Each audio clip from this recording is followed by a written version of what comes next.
If an employer is interested in looking at this, the process is not that much different from what they would experience with other hiring, especially with bringing in or recruiting other immigrants. So as a starting point, they need to establish that they've got a position that they haven't been able to hire locally. They need to review the job description and then connect with either an economic development office or one of their government contacts who will link them up with the NGO who has the database of skilled candidates. After the NGO receives the job requirements and job description, they'll identify the candidates and provide the employer with a selection of resumes to review, just like they would for any typical posting. Once the employer has identified which of those candidates that they want to interview, they connect again with the NGO, and interviews can be done by Skype or by Zoom. In some cases, we've also had employers who have traveled overseas, whether to the Middle East or to Kenya, to interview candidates in person.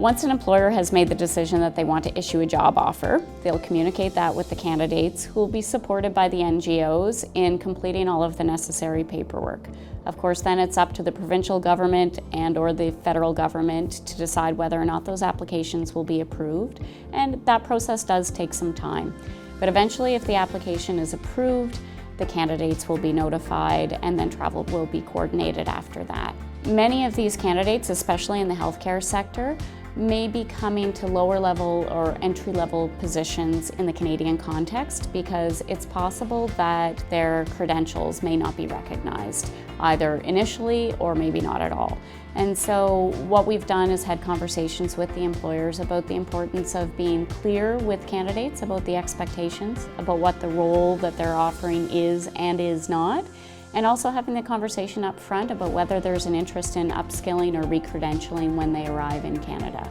Employers also have responsibility for handling their own side of the immigration paperwork, so there are responsibilities on both sides of the coin for the employers and for the candidates overseas. The NGOs who have been involved in this have done an incredible job, not only in identifying the right skill sets to match to the job requirements, but also in having the right kind of conversations with the candidates to make sure that relocation to Canada is the right fit for both the candidate and their family if they're traveling with a family as well. In addition, the NGOs work to provide some basic preparation support